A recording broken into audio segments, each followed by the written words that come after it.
Howdy, welcome back to Dion Talk. I'm going to go over how I screen my tenants, and my goal is that by the end of this video, you are confident in how to do that too. Since I've developed these systems, I've had no evictions, not one late or missing payment, not even through the pandemic.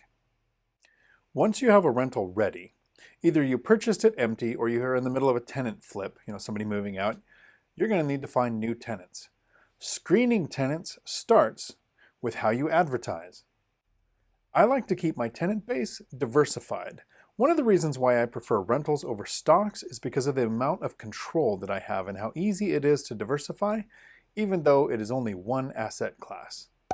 I like to have tenants from different sources. I like to keep about 1/3 from the military, 1/3 from Section 8, and 1/3 working or retired. This way, a prolonged government shutdown, pandemic, or stock market crash wouldn't destroy my portfolio. But it would be illegal to advertise with something like military only apply or Section 8 tenants only.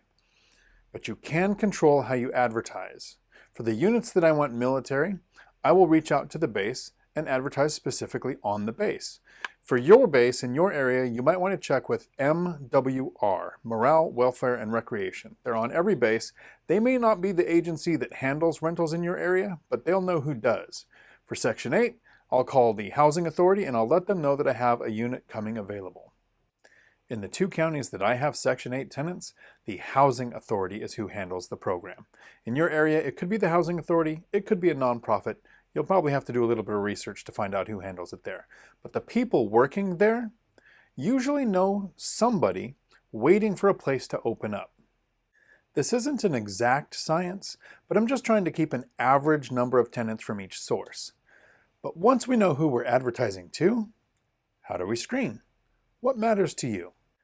A lot of landlords want a multiplier of the rent. They think the tenant needs to earn 2.5 or 3 times the amount of the rent.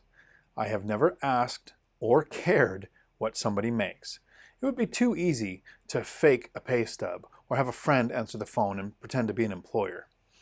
And this would eliminate people whose income largely depends on tips. Bartenders, waiters, cosmetologists. I know people making 6 figures who are late on all of their bills. Before I meet the tenants, there's really only 2 things I look at. There are some things I consider after we meet, but before we met, during the screening, the first thing I look at is no evictions ever. I don't want a tenant in my property that has learned the system and made a landlord go through the whole process. The second thing is I want a credit score of at least 700. Some landlords will go with a 650 or better, but I've had really good luck with a 700. While it might be pretty easy to fake a pay stub, it's not that easy to hide an eviction, which is part of public records, or to fake a credit score, especially if I'm the one pulling the data. I used cozy.co, but they've merged with apartments.com. There are several ways to pull someone's credit. With all of my tenants, military, Section 8, working or retired, I have plenty of applicants with over a 700 credit score trying to get into one of these properties. I even have a Section 8 tenant who has an 830 credit score. I made this video that has some tips about Section 8. And one of the biggest things I like to cover is the misconception that people think Section 8 is for low income. Section 8 is for fixed income. Very different tenants. There are a few more criteria to cover for screening after the first 2, but now that you know how to advertise and who you're going to advertise to, it's time for a warning. Scammers can take your information and rip people off. The scammers can take your images and make their own ad on Craigslist. And the story usually goes something like this to the applicants. I'm out of town. Please Venmo me your application fee, your deposit, and your first month's rent. And when you get there, you're going to need to replace the locks because I'm out of town because I've got a family emergency. People will fall for anything. I have 2 friends, Durango and Pod, who have their own YouTube channel, and they've actually got a really interesting way of house hacking in areas that don't have a lot of small multifamily. They had an Airbnb property.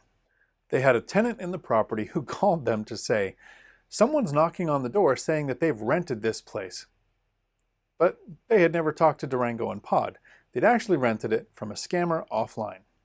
Now this really wasn't a big problem for Durango and Pod because luckily there was a tenant there who called them.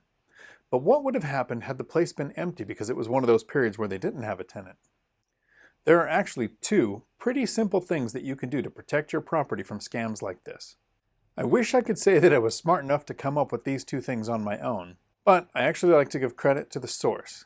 These are just two of the things from my long list of things that I have learned from Mindy Jensen from BiggerPockets Money. The first thing is to put your contact information in a watermark in your images. Makes it a lot harder for a scammer to use it. Usually they won't even go through the effort. And the second thing is to not list your actual property address in your advertisement. Giving out the address happens after you've made contact with an applicant. And someday I'm going to have Mindy on this channel. But not today. I'd really like to make a video with her covering a concept that she uses called live-in flip. If that's something that you'd like to see, let me know by in the comments below putting Mindy, Mindy, Mindy, so that maybe I can use those comments to help convince her to come on here and do that with me. The property is your employee. The tenant is your customer. It is your job to screen your customers. Don't sign a contract with somebody who's going to be a bad customer. I like to screen my tenants like I screen employees, legally. Earlier, I talked about how I screen tenants before I met them. Now, let me talk about some tools I use to screen them after we've met. And these are tools that I'm borrowing from the employers that I work with my nonprofit. These are the things that they do to screen employees with. How does the communication go with the applicant before they're living in your unit? How long does it take them to respond? What is their email address? Sometimes it can be something funny, or something scary, or something that tells you you may not want that person living in one of your places. Then check social media. I'm always surprised by what people will put online, thinking the things that they put on Facebook, LinkedIn, Instagram aren't going to someday cost them a job or a place to rent. I mean, imagine somebody running a company with 60 or so employees that puts videos online where he wears full pirate regalia and argues with himself. Somebody should definitely warn that guy not to do that. This next tool might not be so useful now with COVID going on, so in the future you're going to have to be the judge on whether this is a good thing to do or not. But whenever I signed leases with tenants in the past, I would always, if possible, meet them at their house to have the lease signed. Seeing how somebody treats the place that they're leaving is going to be a good indicator to tell you how they're going to treat the place that they're moving to. I worked at 2 different police stations, and during the hiring process, one of the steps was 2 officers would come to my house to have a short little interview, maybe fill out some paper. There was always an excuse to be there. But I know that the best way to really judge somebody is to see how they're currently living. And I do always recommend being safe. Don't go alone, and be aware of your environment. And this next tool is something that's still effective even during COVID. At some point, you're going to be somewhere where the tenant is. Either they're going to come to sign a lease at the property or they're going to be there for a tour. But when that happens, when you're in the same area as them, at some point, go look in their car.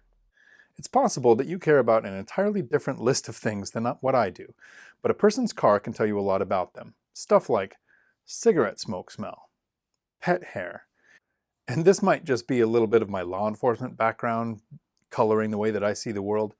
But to me, the more laws that a person follows, the more likely they are to stick to the rules in a lease. So I look for things like, does the car have a cracked windshield that blocks vision?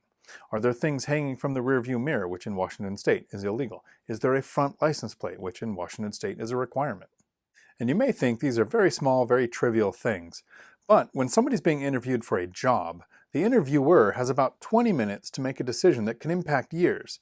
When you're interviewing somebody to live in one of your units, you only have a small window of time to make a judgment that's going to not only impact you for possibly years, but financially impact you as well. One more thing to cover before we wrap this up. Whenever I've talked about credit score, I've only mentioned the number. There's a few other things on the credit score that I like to consider. Judgments, late payments, bankruptcy, but a bankruptcy 1 year ago doesn't really matter to me because there's a waiting period before you can file for another one. But a bankruptcy 14 years ago and 7 years ago tells me that there's a pattern and we're pretty close to the next one in the cycle. The property that you have attracts the type of tenant you're going to get. The more attractive you make the property to increase the number of people who want to live on that property means the more picky you can be during tenant screening. Until my next video, thanks for coming to my Dion Talk. We're sorry, the number you have dialed is not in service at this time.